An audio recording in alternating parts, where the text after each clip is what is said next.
Okay, we are live. Hello everyone, welcome to Bye Bye Bytes. There is another video on certifications. Recently, we noticed lots of professionals are looking for how to another certifications in our series. We are going to cover the Google Cloud Certified Professional Cloud Architect. Rajesh, who recently cleared, is going to present us. Narayanan, known as Narayanan Krish in the social network. You can connect with me and then do not forget to subscribe to our channel. Welcome. Thanks, Rajesh, for joining us for presenting about your journey for the exams of Google Cloud Certified Professional Cloud Architect. We are glad that you are able to crack it, and we'd like to know your insights on how you went through this journey and the different tips and tricks that we can take back today. Sure, Narayan. Thank you. Thank you so much for having me. And like I said, we have been noticing, right? This has been a season of certifications. And many of us, during this pandemic time, we were getting extra time so that we were focused on doing certifications, or we were planning how good we can, manage our time and everything. So that's the reason we at Bye Bye Bytes we thought of bringing these live sessions. So as part of that, we first brought this Kubernetes administrator, and then we had this HashiCorp certified Terraform associate certification, and now we are bringing this certification. So the people who know me in my circle, they know me very well, and like I work day to day on AWS, and I already hold an AWS certification. So they would obviously ask me why GCP. I mean, if it is not your line of work, why GCP, like that something. So I'll answer to that as well. So like I said, this certification, what from in my opinion, what I see a certification as is like it gives a different dimension, or like a new point of view for a new technology, so that we'll have a better understanding of whatever that is we already know. And it helps us get better in the subject, whatever it is. But unfortunately, in today's world, it's like a mandatory checklist thing for a job hunt or something. So that being said, that is my opinion. So let's get started with this slides.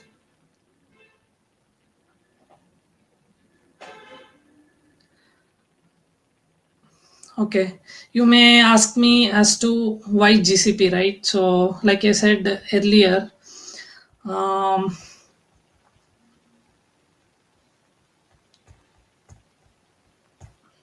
so first let's look at the agenda for today's session. So like I said, why GCP? And particular, if we are choosing an architect, I mean, why GCP is the first question. Then you get, then we'll get what is expected of a professional cloud architect. I mean, what what is the roles and responsibilities, and what is his her daily tasks looks like. And next we are going to see how we can get started with this journey. So that is the third one. And fourth one, obviously, it's my personal journey, like how I approached this certification, and what are all the steps that I took, in order to crack this. And fifth one, obviously, the key topics. What are the key topics that you should focus more in order to clear this examination, something like that. And then how to check if you are exam ready. I mean, you have prepared well, but you got to know if you are able to clear the certification or not, right? So how can you check whether if you're ready for an exam or something like that? So, and seventh one, we have the exam details, like how many questions, what is the time, and what type of questions can you expect, and everything. And finally, we can see how it compares to the AWS exams. So yeah, let's dive in. So like I said, why GCP PCA?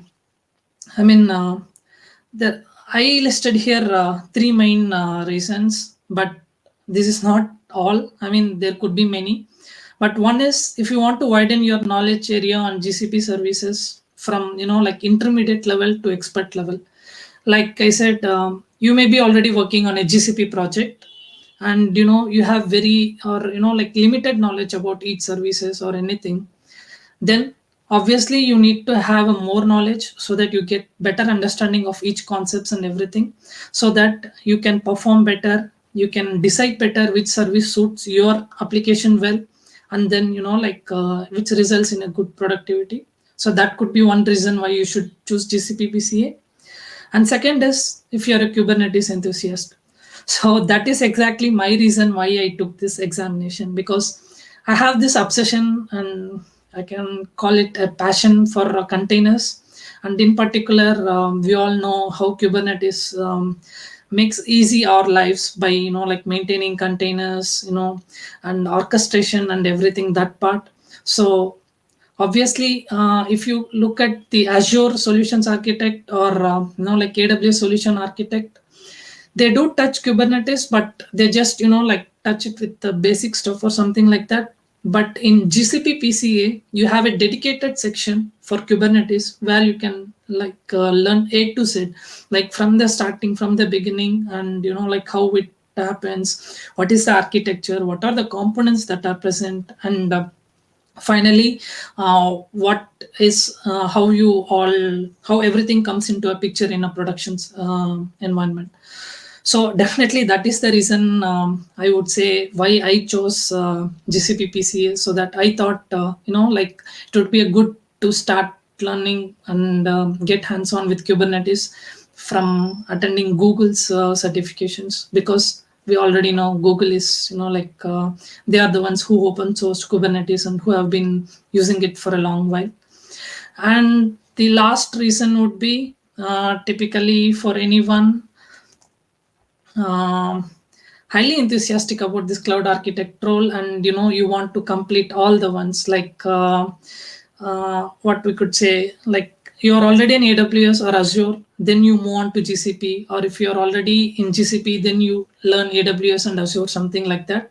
So if you're passionate about that stuff, and you want to explore in all the three leading cloud providers, I mean, what are their services is like, and how all best practices, I mean, AWS, they have some certain set of best practices, Azure, they have some set of best practices, and Google, they have their set of best practices. So when you get this wider perspective of all these three major cloud providers, then you can know the entire look and corner of the architecting and application in cloud. So I would consider, from my point of view, these three as the major things why one should pursue GCP PCA. And I obviously know you guys will have your obvious reasons. So yeah, so let's next skip to the next slide. And what we have here is, so what is expected of a PCA? I mean, when we say cloud architect, I mean, who is he or she? I mean, and what do they do?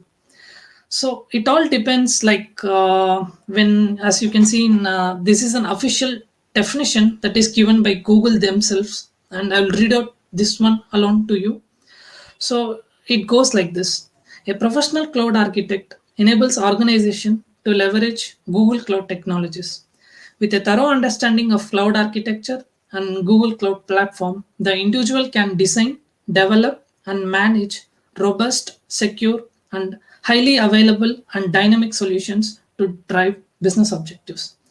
And if you read this statement, it may seem like you are applying for some job kind of thing, because that's exactly what Google expect from you. I mean, once you cleared this Google PCA, what they expect is you should be able to design and implement all these technologies and whatever thing that you have learned, and then apply it in your current organization or in your project, so that it gets applied in whatever things.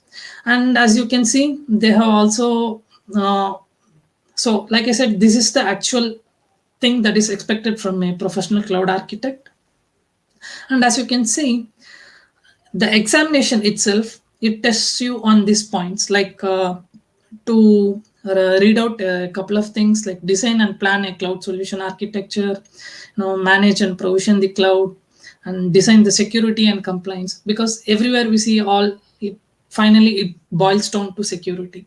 So like this, these 6 things is the area, I would say areas, yeah, we can say areas, and Google has a particular services for all these 6 areas.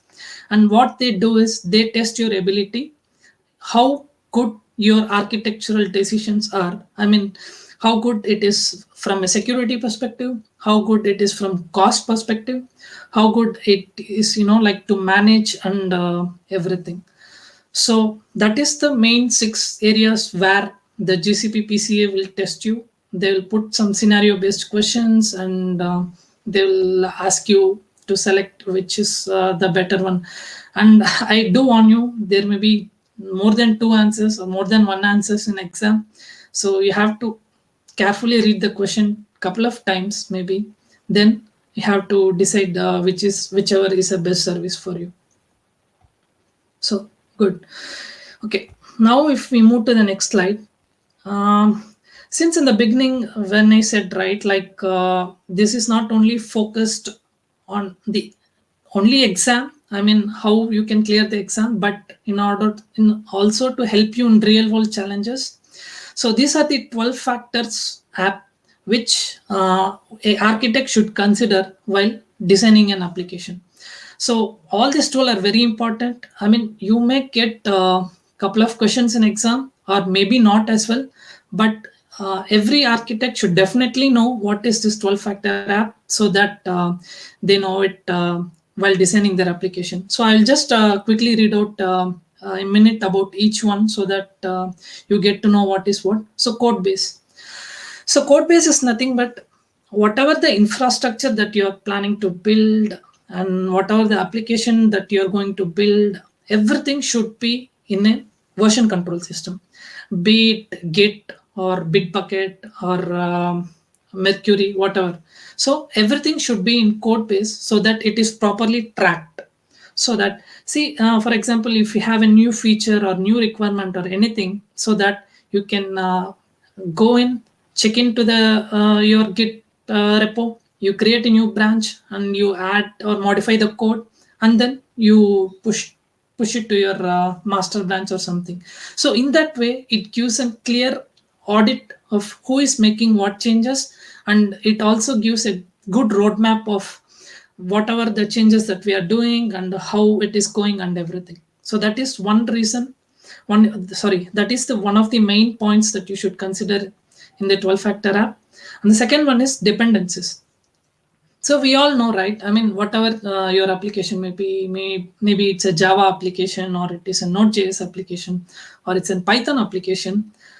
All the applications need certain dependencies. I mean, if 1 or 2 dependencies are missing, so it will not make your application run effectively.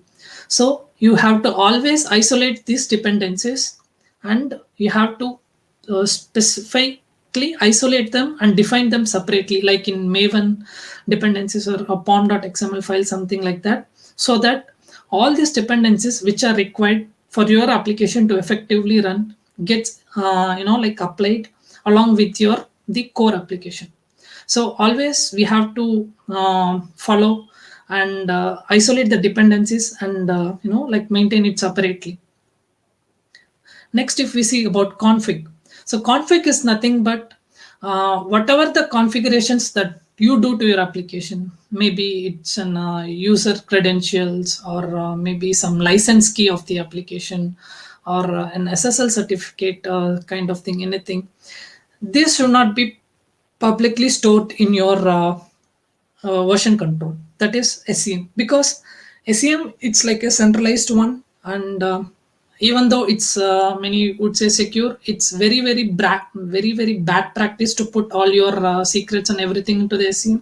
So always you have to make sure that your configurations stays as an environment variable or something, or you put it in any vault or lock, or you encrypt them, or you use any secrets service that each cloud provider provides. So it's always a best practice to restrict using your credentials or any sensitive information in your code base, and rather use them as an environment variable or like any other way.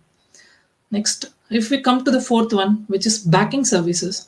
So backing services are nothing but the whatever the backend servers that actually run so that your front end works properly, and it could be whatever the databases, and it could be the DNS and those things, and those things should always be accessible to you, and you should be very cautious that you should have a constant monitor on that set it's working properly and it is accessible, so that and even if it is advised that you should enable some kind of monitoring or anything for that, so that you constantly get updated whether if anything is going wrong in the backing services or something like that. So that's about the backing services. Next, build, release, run. So build is nothing but this is the actual part where you compile your code and package it, and then if you store it in an artifactory, something like Nexus or JFrog or something like that. So that is the build step. Next, release. So whatever the package that you have stored in your artifactory or Nexus, you have to bundle it and then bring it and deploy it in any of your lower environment or in any of your production or anything, and run. So the last step, run, is you have to start the application whichever that is being deployed on the server. You just run that application. So we have to make sure that all these three steps are separate. We it should be designed in such a way that it doesn't collide. Build doesn't collide with release, or release doesn't collide with run or something like that. All these steps needs to be isolated such that it flows in sequential manner. Every step is correctly executed. Next, if we come to the next one, processes. So processes is nothing but, so whatever the application that you are building, right, you have to make it run as one or more multiple processes. Say for example, if you make it run as a single process, and if that single process fails, it is it causes your entire application downtime. So that is the reason it is always advisable to run your application as one or more processes, so that even if one process goes down, it doesn't affect the entire site. Only a part of it may be misbehaving or anything, so that you can quickly work on a fix or something like that and then bring it back. Next, if we go to the port binding. So like I said, processes, right? We are running it one or more services. We can have this microservices architecture, for example. There, each process, it runs in its own pods or own containers or anything. And, there may be a few, many use cases where each pod needs to communicate between them, or it needs to share some data or information between them. So for that purpose, we have to enable port binding. Port binding is nothing but whatever the service that is running in a pod or container, it should be exposed in a particular port like 80 or 443, or if it is a database, MySQL database, then it is 3306 or something like that. Every service should expose in one port, so that the communication between the pods or containers is consistent, so that the flow of data or information is enabled properly. So that is port binding. And concurrency. So concurrency is like I said, right, we have all our process application processed or running separately as an individual process, something like that. We have to be able to scale them out based on the traffic. There are many chances, like you have announced some discount like a Black Friday sale or something like that, then you obviously expect your traffic to hit peaks. So in that case, your application should be able to withstand such a huge traffic. So in that case, it has to automatically scale based on the traffic, and it has to automatically reduce based on the traffic. So concurrency is that. So it should concurrently bring up new pods or new containers based on the traffic, so that it could serve traffic to all the customers, and nobody gets, like long loading time. I mean, everyone hates long loading time, or like the server going down, right? So that is what concurrency is all about, running many containers as per, like traffic or anything. And disposability.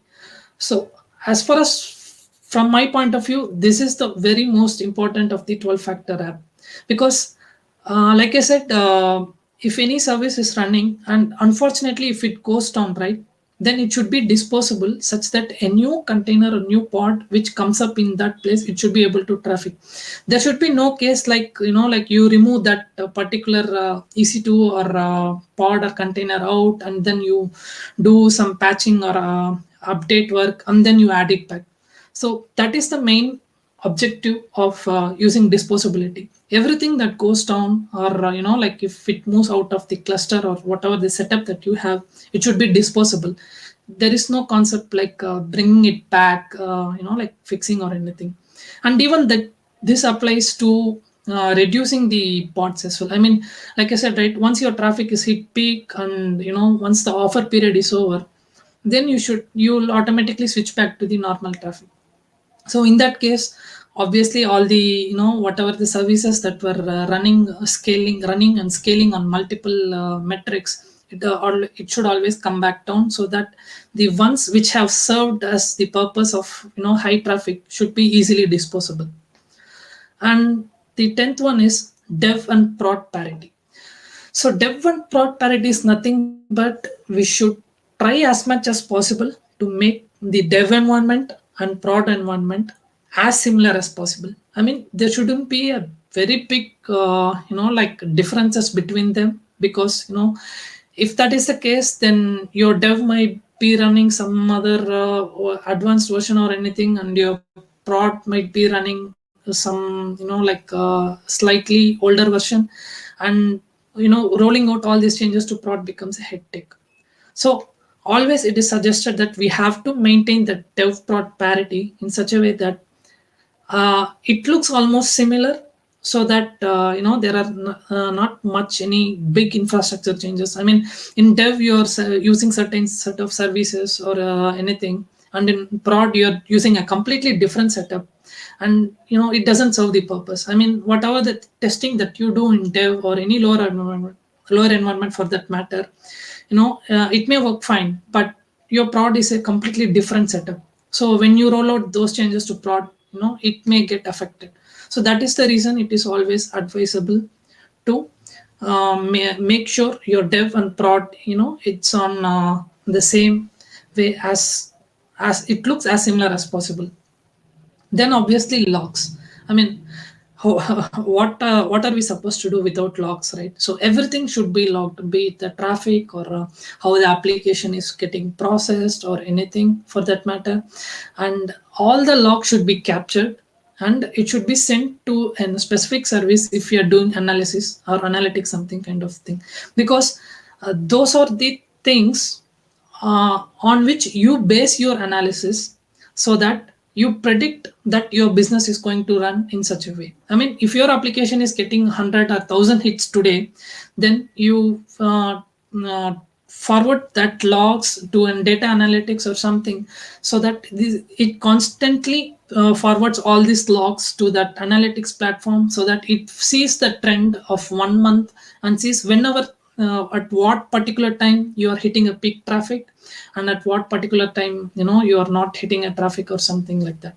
So logs are always a crucial and vital part of your application, and it also helps in many root cause analysis and many other purposes. So we should always ensure that logs are properly being taken first, and then being stored for any future analysis or any purpose, and then it is getting processed at the end of the day, so that you can like estimate your business, and it will help in powerful analytics.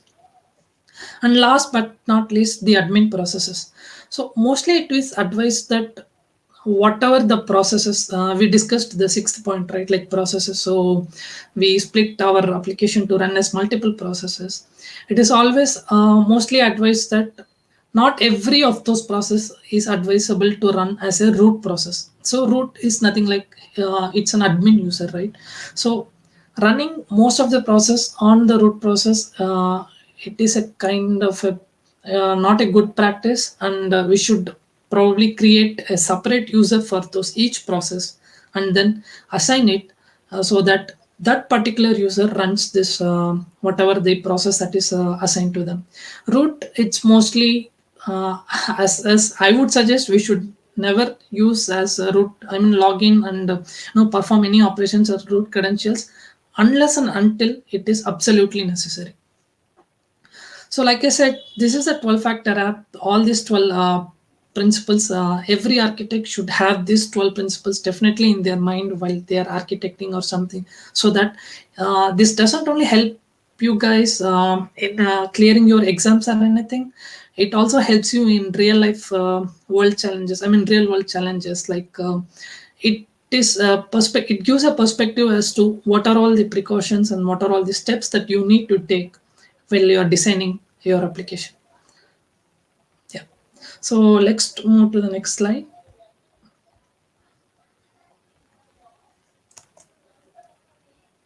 Okay. How to get started? Yeah, you must be saying, okay, Rajesh, it's fine. You told us like what is the architect does. I mean, what are all the required things to be an architect, and what are all that an architect helps and everything. So everything is good, but how do we get started? So in order to speak about this particular GCP PCA courses, there are two. As far as I know, there are only two standard courses. One is Quick Labs by Google, or you can even consider it as an Coursera course. I mean, both are kind of similar, but I'm not sure whether Google actually acquired it or something, because the license that I got is for Quick Labs, and I started my preparations with Quick Labs. And there is obviously the A Cloud Guru, who have this extensive big database of cloud courses in them, and each course it has its own price or something. So I would just give you how they approach exam. I mean, how each course approach exam from their perspective. Okay. So Quick Labs by Google, you could see almost most of the Google developers who worked on the specific services, whatever the services that we are going to explore in this GCP PCA exam, they have, they come and they are the ones who are actually taking the sessions there. I mean, they come and first we have this general manager kind of some person who takes, like the basic fundamentals, like what is GCS, or what is VPC, and what is compute engine, what is Kubernetes engine, something like that. And then once you get your footing strong, and then you go inside deeper and deeper, like there are the core people who come and they take this course exclusively. So it is kind of a very refreshing take. I mean, it's always good, right, like to take the course from who actually designed it. So in that way it is very helpful. But like I said, these are the actual technical core people who are coming and taking the session. So some of them, I mean, in particular, whoever is completely new to the cloud, they may face some difficulty in following the Google's courses, because it's okay. I mean, obviously they have, like starter thing. I mean, what is what services or something like that. But that's it. They just touch. It's like they just touch what is what, and then, like they fastly switch to the next ones. So what I felt is like I said, I have a hands-on experience in another AWS, that is another cloud provider, that is AWS. I was able to grasp most of the concepts quickly because I was already exposed to them, like maybe VPC or compute, like I said. But whoever starting fresh, I mean, whoever, like doing this course or anything for the first time, and whoever has this first experience with the cloud, they may find it a bit difficult. So, and the second one is A Cloud Guru. So A Cloud Guru, here you have this advantage. So A Cloud Guru treat as you are a completely new to the cloud and you do not know any cloud terms or anything, so that it's like their course is from the scratch. So they explain what is cloud and what is GCP and how it formed or anything. And then there is a deep dive session as to each service, and they have this mostly PPTs where they explain what is what of each service, and some hands-on labs and everything.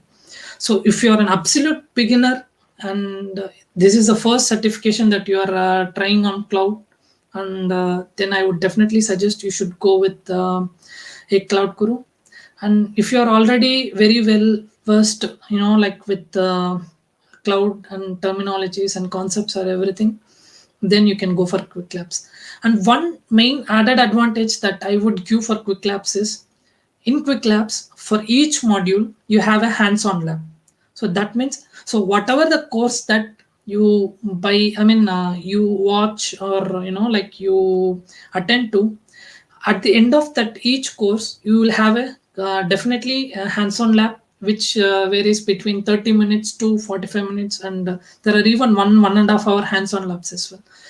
They have this beautiful like laid out structure where they give each instruction step by step as to what you need to perform and what is the expected output and everything, so that once you complete that lab and then you click on this verify button, then it will show that whether you have successfully accomplished whatever the mission that that hands-on lab is supposed to achieve.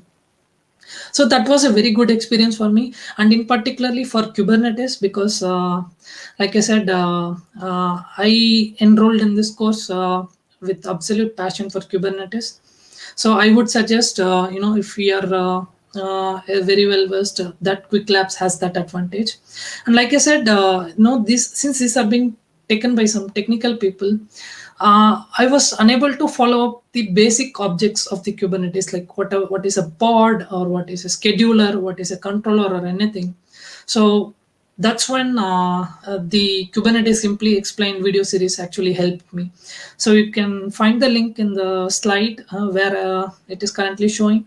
So what Narayan does in this particular video is, he takes a beautiful analogy of a restaurant and then he explains and he correlates that to each Kubernetes concept, so that it is easy to understand, and you don't have to by heart anything like okay, pod does this or scheduler does that or something like that. It's just that if you remember that analogy fine, then you'll understand it well. So frankly, that really helped me very, very much. I was struggling like after this introduction session, right, there was straight away jumping in Google's course, they were straight away jumping as to how to configure the pods or how to configure the deployments. They started writing YAML files and everything, and I was like for 1 or 2 hours I was flabbergasted. It was a complete like very tiring kind of stuff. So then I kept a pause for the course, and then I revisited this Kubernetes series, and I got my foundations built very nice. And then once I was confident enough that once I was aware of all the Kubernetes concepts, then I proceeded and I resumed my whatever the course that Google has to offer. So if I would suggest the same for you guys as well. If you're totally newbie to Kubernetes and you want to know what is Kubernetes and everything, just click on that link, watch the video. It's a beautiful analogy. Yeah. Okay, now if I switch to the next slide. Okay, yeah, this is nothing but the courses that I told, right? Whatever the quick labs I have, I'll just read out the course names. These are the courses that you have to, be well versed with if you have to appear for the cloud architect exam. You can see it's basic fundamentals, and then we have infrastructure foundation, and what are the core services that makes the infrastructure of Google and everything. And you have all the scaling and automation related topics, and then design and process. And this is what I was referring, like, see, you have a dedicated section on Kubernetes, like what is the foundations and fundamentals, what is the workload, and what are the best practices to run it in the production. So this is an extensively very good course that I would say, because like I said, it is a great starting point. If you're new to Kubernetes, then I would definitely suggest, that is the main reason that I suggest the Quick Labs course, because it's a very, very deep course and you get to know a lot more concepts about Kubernetes. Yeah. Okay, let's switch to the next slide.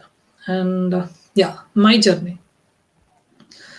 So, like I said, I'm a newbie to Google and Kubernetes for that matter. And I entered this course in expectation that, AWS has certain services and obviously GCP will be having certain services. So I thought I would just map them one by one. Like for storage, we have S3 and here we have GCS and everything. And so that I thought, okay, it would help me in better understanding, and obviously it did, but it's only for basics part, because whatever the GCP has achieved in their professional cloud architect certification, it's completely a very detailed one. I mean, it's okay that you know the basics and everything, but the courses are all the services they touch in this course are very deep diving and everything. So luckily I got a heads up from one of my colleagues who told me that it is a very deep course and it is a very tiring one, and we have to have a pure dedication and we have to allot a dedicated time slot. We should not miss the routine or something. So that's what I first put as an important point in my journey. So you have to strictly follow the routine. So you have to have some dedicated time slot and make sure that you strictly adhere to it, no matter what, right? So what I would suggest is early mornings, because in early mornings we will not have much of the office work or anything, and it's 99% mostly peaceful. I mean, there will be no one to disturb you or anything for that matter. So you can have this undivided attention or concentration to whatever that you are learning, and just 1 or 1.5 hours per day, it's more than sufficient, trust me. If you stick to that routine, then you can easily cover maximum of the topics within a month or something. So it's that easy actually. So it's really, really important you strictly follow the routine. And the second one is obviously you have to complete all hands-on labs mandatorily. I mean, you should even if if you're not able to complete the hands-on lab within time, or you made a mistake and it sort of says that the lab is incomplete, you should not leave that. You should definitely go in and do, because practice is always the best thing which can help you to understand whatever the concept that you are learning. So definitely complete all hands-on labs and see what is the commands that they are executing. I mean, the other thing about the hands-on labs is it's mostly CLI centric. So whatever the resources that you are supposed to provision on GCP or anything, you'll be actually typing the CLI commands. So I would definitely suggest complete this hands-on lab, where you will get to know a lot about this CLI commands, which will definitely help you in better understanding of the concepts. And third one is revisit the complicated topics multiple times. So I would like to speak about one particular topic which I felt complicated, and that is BigQuery. So BigQuery is data analytics or data warehousing service which Google offers, and I'm not data. I'm not into the data stream, so I found that topic to be very difficult to follow. So what I did is I had to take that particular course 3 or 4 times actually, so that I get better understanding of what BigQuery is, how it functions in the back end, and what's happening, what it is doing, and how we can export logs or something like that. And it's a very big topic. And if you take the professional architect course itself, they would say that they have just introduced it, but that introduction itself, it's a very vast thing. And Google, it separately has a professional data engineer certification, and I was wondering that would be full on BigQuery and Bigtable. So that is one topic which I felt very hard to follow up. So I had to revisit it multiple times so that I get a better understanding of that. And the fourth one is obviously you can reach out for help from your peers. I mean, if more than 5 or 6 people in your organization are planned to take this exam, it's always good to have a discussion with them. Once you complete a topic, you can exchange your ideas or your point of views or anything, so that both of at both sides you both get a new ideas and everything, so that it helps you to always learn better.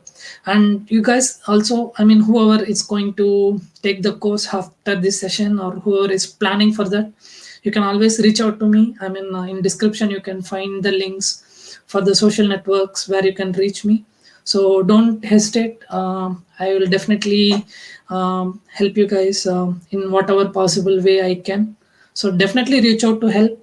If you, I mean, in particular, if you are doing it alone, I know how hard it is, because it is a really overwhelming thing. I mean, it's a professional certificate, right? So definitely reach out to help, and always get acquainted by someone. And this is a very important, actually. Have a reasonable deadline and stick to it.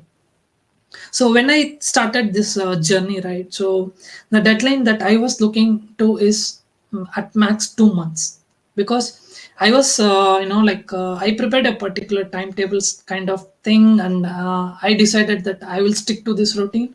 So every day 1.5 hour per day, and in weekends I would take some 2 or 3 hours to revise whatever the topics that I've covered for the week. So in that way, if you follow the same procedure, I mean, 2 months is more than enough for you to complete whatever the courses that they have. So that's what I said. I mean, again, it depends upon each person's speed, right? I mean, some people, they might have some work and they will be able to only dedicate half an hour or 1 hour per day. And some people, they have full work on weekdays, they will only be able to focus only on the weekends, something like that. So in that case, see whichever deadlines is most suitable for you. But whatever the routine that I told, it exactly fits this 2 month deadline. So, and I stick to it. So I started it in September mid or something, and I completed my certification by November mid or something. So yeah, so that is very important. Always stick to your deadline, because uh, if there is no deadline, right, I mean, you will think, okay, I'll start concentrating it on next week or coming week or next day. You always tend to procrastinate whatever that is happening. So and that is easily very hard thing to come over by. That's definitely. But if you have a reasonable deadline, I guess you can definitely achieve this certification. It's not much wonder or anything.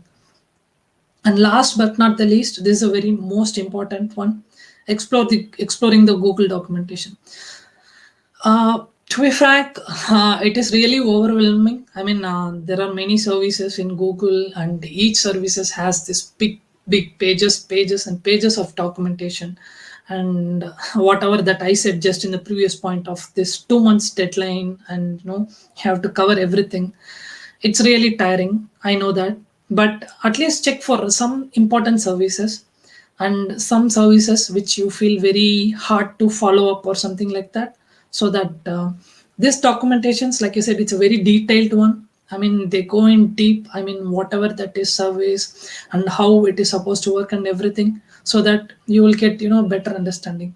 And obviously, if any service particularly excites you more, for example, for me it is Kubernetes. So I spent some time reading about the GKE, I mean, Google Kubernetes Engine documentation, so that I would get to know more about it. So definitely explore the Google documentation. It will help you in many ways than you think. Okay. Now let's switch to the next slide. So key topics.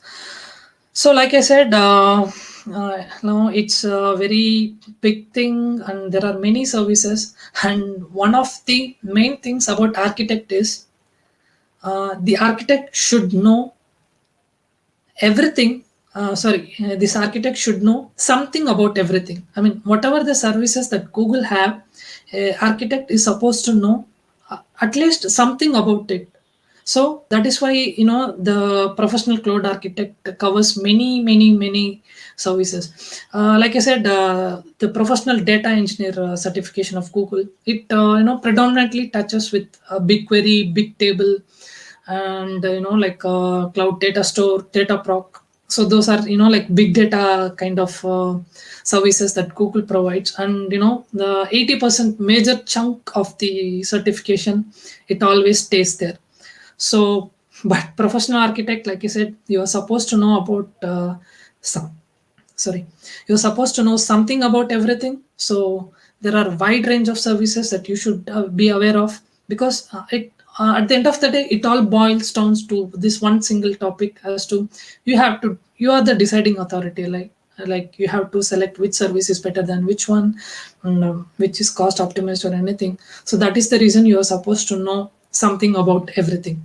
So in that way, there are many services, and I would suggest these are the main services that you should definitely know about. So, like I said, BigQuery tops the list, and you could expect some good amount of questions on BigQuery and Bigtable. So, BigQuery is data warehousing for SQL kind of thing, and Bigtable is for NoSQL document DB kind of thing. So, definitely go through about those two topics. And we have Compute Engine, Google Compute Engine. It's nothing but you run your virtual machine instances on Google Cloud. So you have to know what are all the instance types that is available. And the one thing that I would say advantages in Google is they have they have classified these instance types very beautifully, like high memory, high CPU, general, and high memory and low CPU, something like that. Differentiations are available, so that you will be tested as to to select which is the appropriate VM instance type that you're gonna select for in a particular scenario or something like that. So definitely go through that. And we have Stackdriver. So Stackdriver, actually Google acquired Stackdriver. It's a full monitoring, logging, tracing, debugging, reporting tool for Google. But now, when I was recently completing this course, I came across like it is changed to Google Monitoring or something like that. Just the name is changed, but the all the concepts are same. But still you could expect the questions like in the Stackdriver form only, because when I attempted the exam, they were still referring to it as Stackdriver only. So like I said, Stackdriver, it's exclusively for monitoring, logging, and reporting, and to checking the latencies and everything, debugging. I mean, if you have any errors, you have to debug and everything. So it's a vital part, like for your application. So you have to definitely go through about Stackdriver. And then we have Google Cloud Storage. So it's nothing but where you can store your objects in cloud, like your image files or log files or video files, something like which is similar to Amazon S3 bucket. So definitely know there are multiple tiers like multi-regional, single regional, cold line, a nearline storage, something like that. So we have to know what all these tiers are, and in which case, like which suits you the best. If you want to archive, then you should use nearline or cold line, something like that. So definitely go through these multiple tiers that are present in the Google Cloud Storage. And if we come to the Kubernetes engine, like I said, you can expect around 5 to 7 questions on Kubernetes. And it's purely like how you scale up the pod, and like I said, what is controllers, and how ready you can have your cluster despite of whatever the disruptions that you can expect and everything. And obviously you have this volumes, Kubernetes volumes, which you need to attach, and various topics that touches there.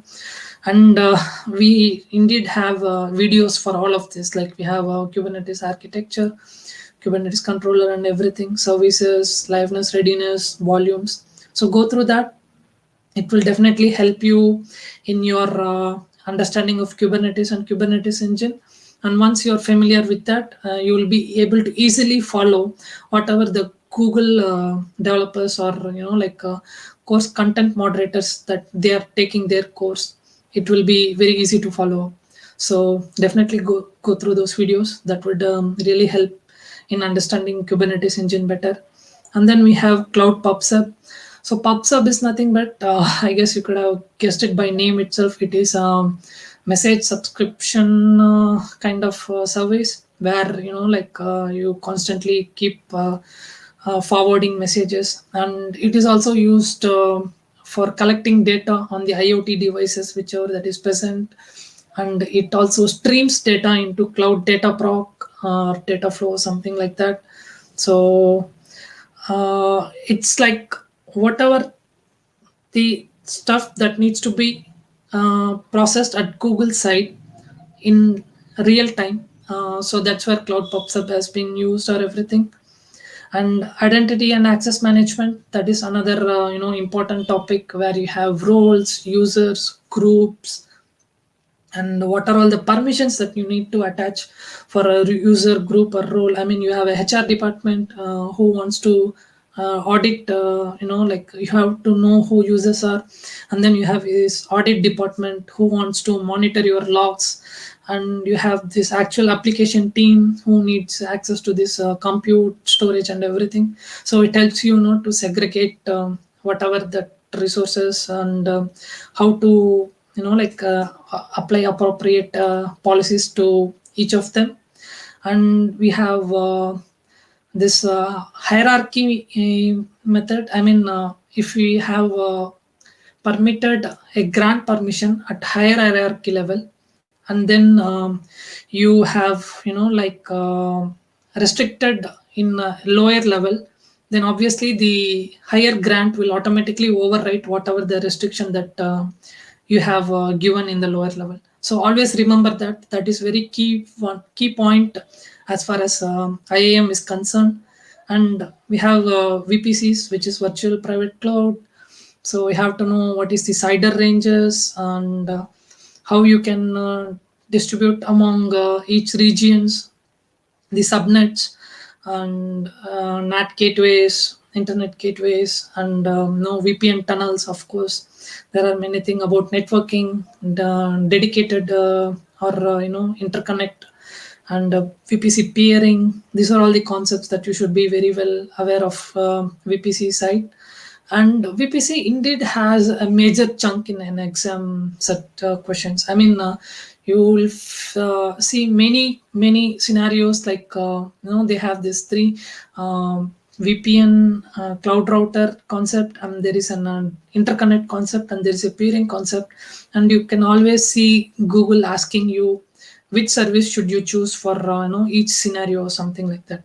So definitely go through all of that, and it will definitely help you. And obviously we have load balancing. There are HTTPS load balancer, and there are non-HTTPS and SSL load balancer, and then there is a TCP load balancer which only operates on layer 4 or something. And there is an regional load balancer which pertains only to that particular specific region where the traffic is directed. So go through different types of load balancers and ideal use cases for each of them. And last but not least, the Cloud SQL. Cloud SQL is nothing but your SQL database that you are running on cloud, like MySQL or Cassandra or PostgreSQL or something like that. So mostly we use Cloud SQL for transactional databases purpose. I mean, if you're hosting an e-commerce site, you obviously need to log all whatever the orders that you are processing and everything. So Cloud SQL. And Cloud Spanner, which is like the next gen of Cloud SQL, which gives you a global footprint. I mean, it automatically scales if the traffic is more, and then it has multiple replicas in different regions, which gives you this, which brings this resilient perspective for the architecting and everything. So yeah, go through all these important key topics. This will definitely cover major chunk of the exam questions, whichever that you are going to face. Rajesh, let's take some questions now, if you have. Sure, Narayan. Sure.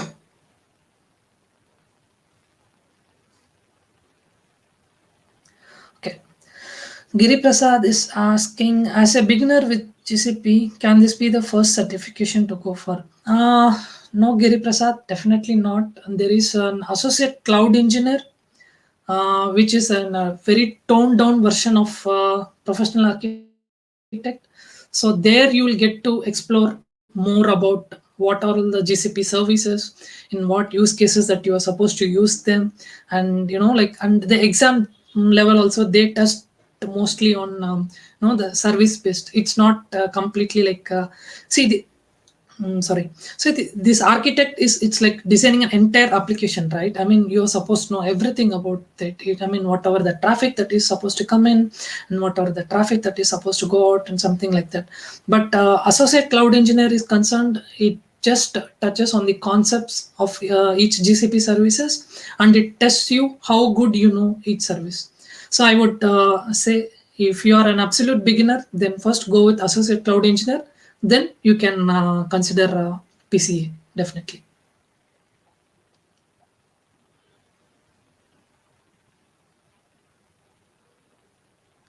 Okay. Will there be questions related to Anthos in PCA? To be frank, I didn't get any questions related to Anthos because Google itself, when they had this course, they clearly mentioned that this course will be focusing more on, like compute part and the storage part. So there is obviously they did touch about some machine learning and data. I mean, there's big data stuff, but it's just you have to know what is that service. That's it. You will not have any like deep dive questions or anything. And I didn't get at least one question related to Anthos in my PCA exam.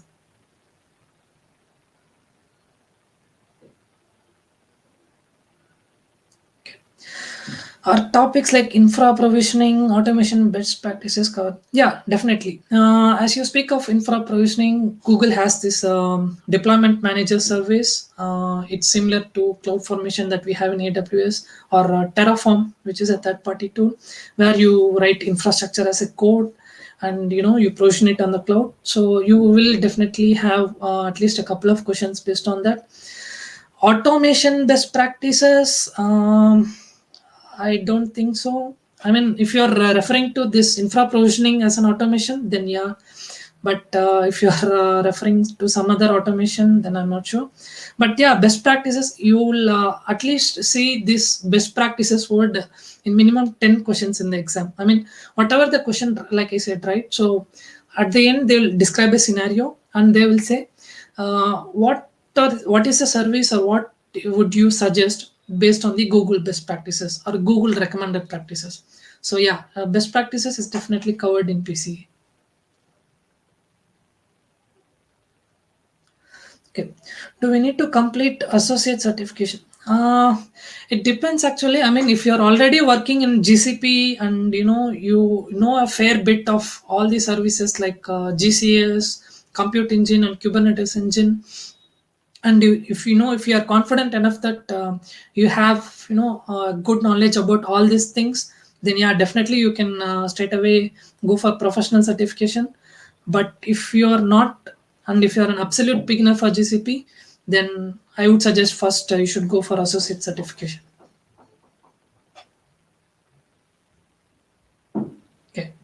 I don't see serverless related things here, so that's not covered. No, actually, it is covered. Compute engine. When I say about compute engine, right? So I repeatedly kept mentioning as GCE, which is virtual machines, and then I spoke about Kubernetes engine. There are actually serverless like App Engine, which comes in two flavors. That is App Engine Standard and App Engine Flexible. It is more of like as an platform as a service from GCP, and then you have Cloud Run actually. Okay, so this is completely serverless. It runs containers for you on behalf of you, and you need not to manage anything. So from my perspective, what I got in exam, I got questions on this App Engine Flexible and Standard, and I got questions on this Cloud Run and event based thing. So it is covered, and definitely, I mean, if you take any of the courses, they will definitely have this serverless concept. So it is there.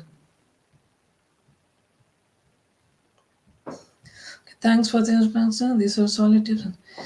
Glad, Giri Prasad. Glad you liked all these tips and suggestions. And if you are planning to appear for the exam, then I would wish you all the best. And like you let us know how your exam experience is, so that we are trying. Like I said, we are trying to build a community here, and always all suggestions from everyone is welcome. Yeah. What will be the see, if you actually see the official Google Cloud certification itself, they don't put this percentage kind of thing. So that's what I showed in the earlier slide, right? So they will try to assess you basing on the design of the architecture or something only on these 6 things, but they themselves, they have not given any weightage kind of thing. So I would definitely say all these 6 topics, whichever that I said in the first slide, right? So all of them, they are equally weightage. I mean, they obviously have an equal weightage, and it's not like one is less weightage or more weightage. And like you said, no, these GCP questions, they come in such a way that you'll not always focus on one single service. So there may be some questions where you need to look at both IAM and storage, or you need to look at both storage and compute engine. It happens like that. So it's very difficult to pinpoint that you will be having this particular section will be having 20% or 30%. And I know if you're from AWS backdrop, AWS give this weightage, but in Google there is not there. But it is safe to assume that all these sections have equal weightage.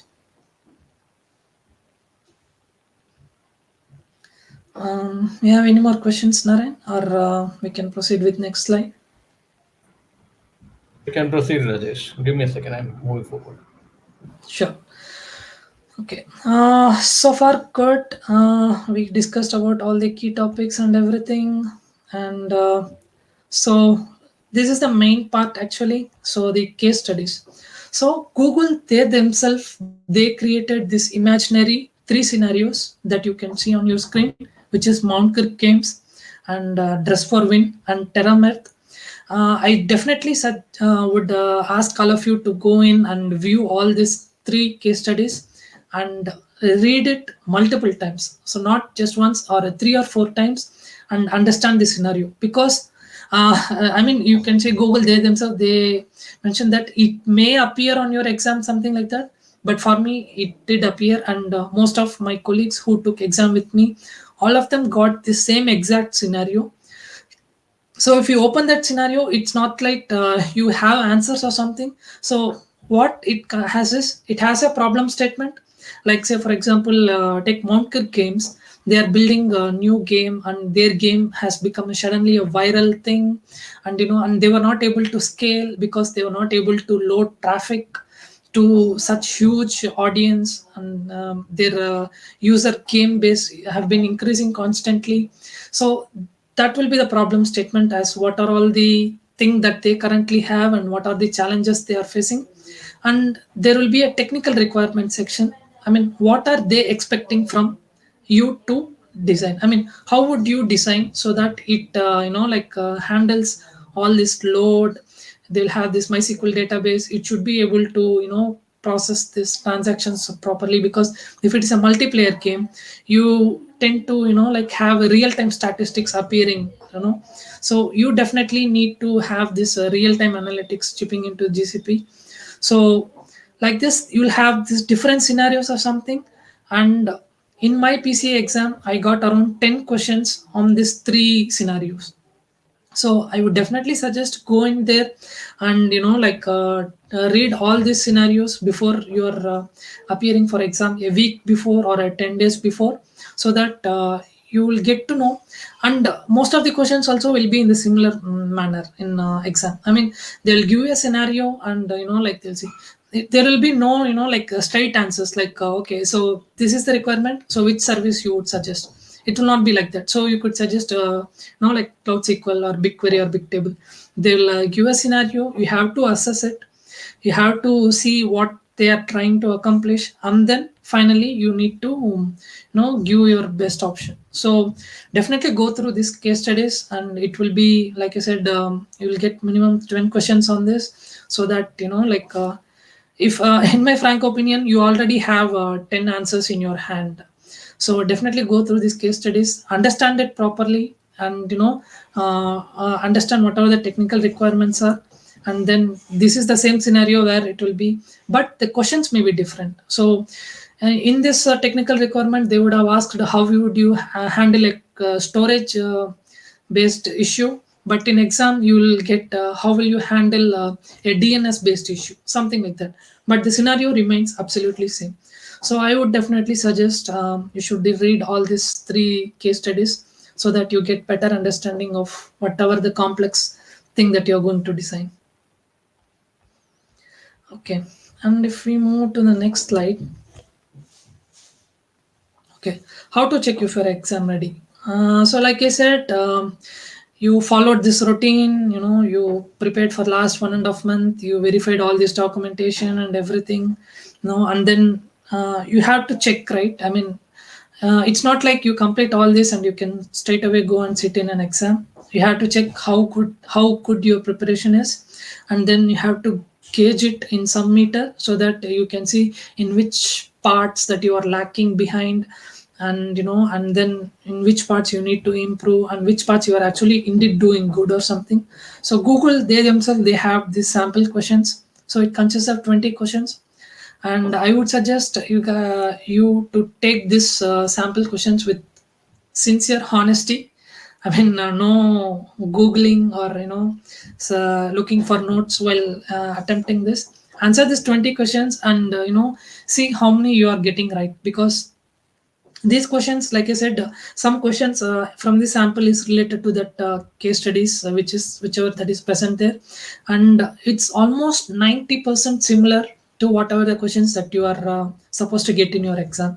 So definitely attempt these sample questions, and obviously once you attempt it, you will be getting the same questions again and again. So that's the reason I told you, like, with sincere honesty, once you feel that your preparation is completely done, then attempt this exam. Have a time, 20 questions, maybe 20 or 25 minutes, not more than 25 minutes, so that you can gauge whatever the areas that you are solid, and whatever the areas that needs more working, something like that. And the second one is, if you already have Udemy or Pluralsight license, there are mock tests there. Actually, there is one particular mock test by Dan Sullivan, I guess, if I'm not wrong. Maybe I'll check back and I will confirm that name. So his mock tests are almost real to the questions that we get in an exam. So I would definitely suggest attempt his mock test there. And also we have separate professional cloud architect mock tests there. You can check that. It will test you on most of the things, and it will be make you prepare for exam. So the important point that you have to consider, right, before exam is, right, so that I would think is, you have to definitely clear this mock test with minimum 90%. I mean, they always say aim for 100%, but I know it's like somewhat practically impossible. If you're aiming for 100%, that is really a good thing. Aim for 100% and achieve it. If not possible, you need to make sure that you aim for at least 90%, because in exam you tend to get a bit more complex questions than this. So so whatever that you score, even 100, there are high chances that you may not clear it there. So that's the reason I would say, make sure that you clear all these exams with minimum 90% in mind, so that you will be confident enough, and you will be appearing in the exam. If you will switch to the next slide, and exam details. Okay, this is the fun part. So as mentioned here, it has 50 questions. All are multiple choice. Some may even have multiple answers. Sorry, that is more than one answer, and you have to choose all that. I mean, in that type of questions, right, like multiple answers, there may be two answers and you have only selected one answer and you have selected another wrong answer, then you will obviously not get the points for that question. You have to definitely answer all the correct options in the question. And the exam duration is 2 hours. Considering the case studies, I know I told you, right, like to read 2 or 3 times to get better understanding of that. So 2 hours is pretty much enough. You can wrap it up mostly by 1 hour, 40 minutes or 45 minutes. And then you have last 15 minutes to review if you have any marked questions or something like that, so that you can finally take decisions on that. And yeah, like I said, all are multiple choice questions, no true or false questions or something like that. And the exam price actually costs $200, but I could see now they have been offering some discount because of this COVID pandemic. So I saw lastly it is around some $120 or something. So that's a really good thing. They have reduced the price. And yeah, like I said, minimum you can expect 10 questions from the case studies. Go through those case studies, go through those technical requirements, and whatever the technical requirements that are there, I would say just note it down in paper, and you mark your answer beside that. I mean, what do you think is the best service for the given technical requirement? In that way you can assess yourself what is your knowledge on that. And obviously there are no negative marks for wrong answers, so do not leave any question. I mean, even if you have attempted 45 or 47 questions, definitely if you don't know what the other three are, definitely attempted something, because there is no negative marks and you may get lucky. And yeah, this exam, it can be taken in remote location, that is your home or somewhere else, or in the test center actually. So you have that two options. Actually earlier it used to be only in test center, but I guess because of this pandemic they have also allocated this remote location option. But I would definitely suggest test center, because whatever the experience that I had in this proctor exam, and it is really one of the toughest ones, because you're not supposed to turn your head for a single second. I mean, if you see like this, then definitely you have to again first what happens is you have to take your laptop camera or any reflective surface, and you have to cue the 360-degree view of your room, and you have to ensure that there are no books or no tables or no anything, smartphone or any electronic devices near you. Everything should be far apart. And then you have to give this 360-degree view of your room and everything. And after that you have to present your government ID proof, be it a pan card or Aadhaar card, whatever it is. Once the proctor who is on the other side, I mean, you will not able to see them, but they will be able to see you. Once they confirm that everything is fine, and the room environment is very well lit, so it should have a good lighting, they should be able to constantly see your face. So once they feel that everything is good, only then the exam will proceed. And if you have this process delayed, say for example your exam is scheduled at 9 a.m. in the morning, and the proctor itself they come at 9:30 or 9:40, don't panic. It happens because Google, they themselves, they have put some banner and criterion that because of this pandemic they see a huge surge in people taking certifications, so that they are trying their best to accommodate all these remote proctored sessions. So once the proctor comes in, once they verify everything is fine, and once you show your ID proof, only from then your 2 hours starts. So they'll add all the extra times or anything. And like I said, one time what happened is I was having this neck sprain or something, so I turned a bit and immediately they stopped my exam. So again I had to take my laptop and I had to give them a 360-degree view, and I have to show them what's under the table and everything. And only then they again resumed my exam. And obviously you'll all the time that you lose, it will be added to you. But yeah, I see that as a big advantage. I mean, it's really highly difficult for 2 hours to look into the screen with focused and not look anywhere. It's a bit difficult, but that's what the expectation from Google is. So that's the reason I would definitely suggest the test center. And the other reason I would suggest the test center, I mean, test center, you will have a camera somewhere in the room, and you can stretch a bit. I mean, you can lean back. You have this luxuries while you are doing in test center. And the other thing that I would say is for remote proctoring, so that those are the prerequisites. You definitely should run Windows 10 or Mac OS Catalina if you're using Mac, and if you're using Windows, you have to have Windows 10 and above. If you have Windows 8, you will definitely not able to install that Sentinel software, which is the one that you'll be taking the exam.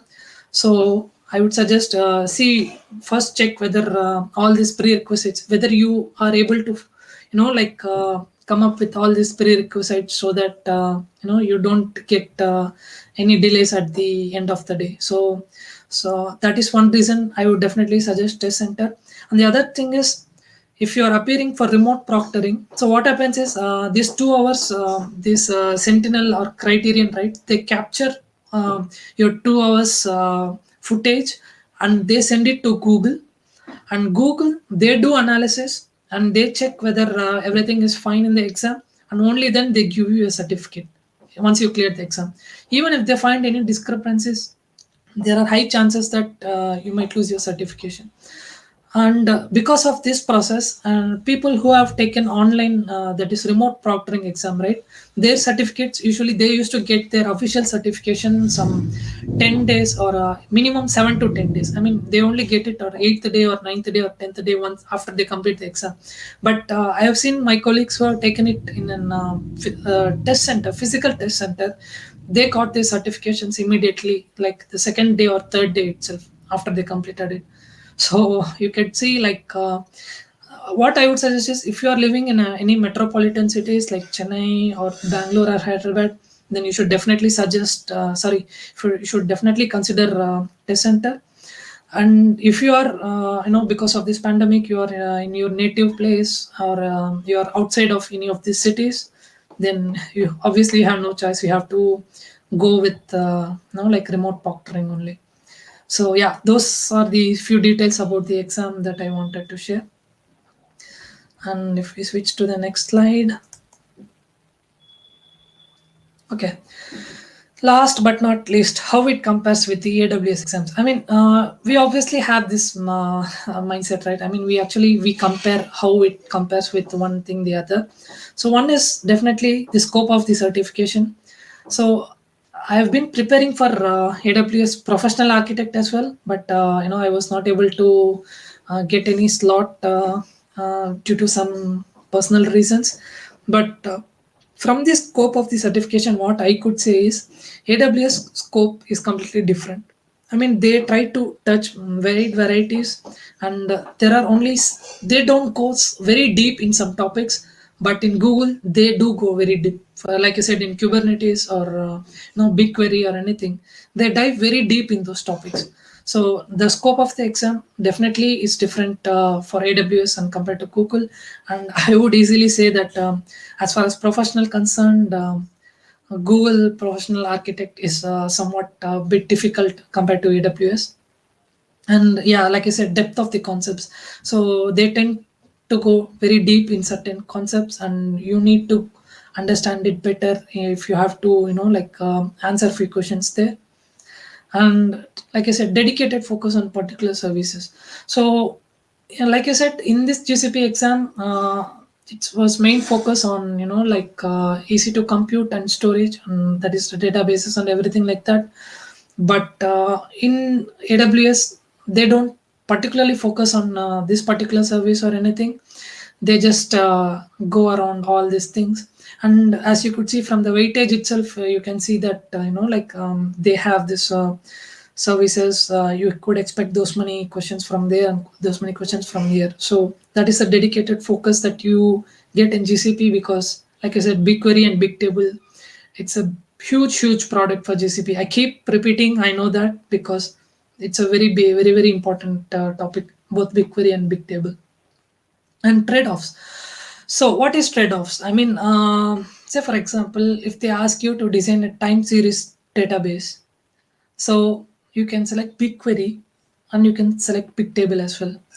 The trade-off part comes as if they put explicitly in the question like they want a millisecond latency. I mean, they are expecting absolutely a zero latency, then Bigtable would be a better choice, because Bigtable indeed provides such a, very minute latency.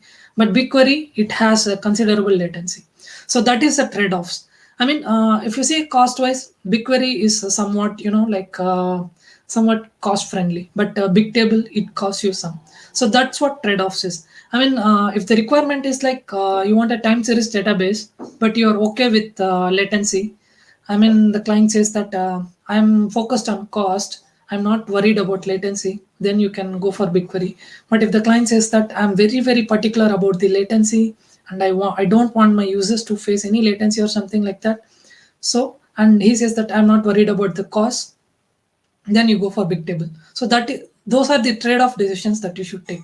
And like I said, even a normal straightforward answer in GCP exam, it will have two answers. Like I said, in this particular scenario. So you have to read the question properly, and you have to see if they have mentioned something like millisecond latency or the best cost patterns or best performance, something like that. Then based on that, there is the trade-offs, and you should decide whichever the service that suits better the requirement. And obviously, as far as difficulty level, I told you that obviously GCP is somewhat a bit tougher than AWS exam. And last but not least, result. So AWS have this score ranging from 100 to 1000, where if you score 720 or 750 above, you are considered as passed. But in GCP, you are not going to get any scores. So once you complete your exam and once you click that submit button, all it tells you is that you are pass or fail. That's it. It doesn't tell what percentage marks you scored or what section wise breakup of what percentage that you scored or anything. It just says that you passed it or you failed it. So to be frank, there is no way, like to know what is the exact pass marks for Google. Considering 50 questions, I would say if you are able to clear 38 and above, I mean, out of 50 questions, if you're able to get 38 questions and above, then obviously you can consider yourself as you clicked, you have passed the exam, because that is a 75% mark that I was referring. So to be frank, nobody knows what is the exact pass percentage and what is the exact thing. So like I said, all you get is an pass or fail. So yeah, that's it about the result and how GCP exam compares with AWS exams. Okay, now let's switch to the another slide.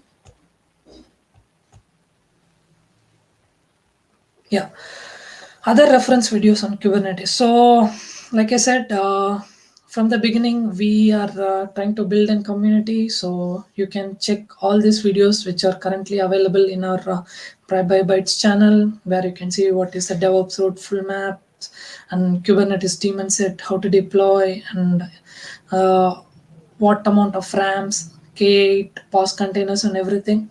So it gives you a whole understanding about Kubernetes. It's not like you learn it for the purpose of the exam and after 1 month or something you forget it. So you keep referencing these videos so that it stays on your mind, all the concepts stays on your mind, and it will be easy for you to apply in your real life challenges as well. And we are officially into the last slide. So this is the third session that we have for the live. So like I said, we earlier had this certified Kubernetes, which is a huge hit. So thanks for whoever turned up there. And we had this Terraform associate as well. So, and this is the third video in our certification sessions. So if you are planning any of the certifications as well, I would definitely suggest you have a look on that, and you get the key insights from the persons who have cleared it recently. And definitely don't forget to subscribe. I mean, in future, if any of us are planning for any certifications, and if we clear it, then we definitely will take another future live sessions as well. So don't forget to subscribe and like it. And if anyone is from your circle is planning for examination, then yeah, definitely you can forward them so that they can get some insights. So a big thanks for all of you who turned up today. I had a very good session here, and I was very happy to share all my experiences with an exam, and and there were some questions as well. I'm happy to take about all these questions and everything. So it was indeed a great session, and thanks for being part of it. And whoever is planning for the exam, I absolutely wish you guys all the best. And like I said, you can always reach out to me. You can find in the description on the social platforms where you can reach me, so that I'll try to reply all of your queries as soon as possible. Thanks. Hey, thank you very much, Rajesh. This was a very insightful session. We had lots of tips, lots of questions, and then you were able to answer most of them. And this is a very, very great session. And for people who are watching this live, and for people who is going to watch it after a few days, a few months, feel free to get back to us, subscribe to the channel, forward it to your colleagues, friends in your social network like LinkedIn, Facebook, Twitter, wherever you are active, and then let's form a community around this, right? Thank you, thanks everyone. Rajesh, anything you want to say at the end? Yeah, all the best for No, no. everybody when All the you take the session. best. All the best. That's it. I clear the exam. Let us know how it went, so that we can help our fellow community members. Cheers, guys. Yeah, great. Thank you. Bye bye.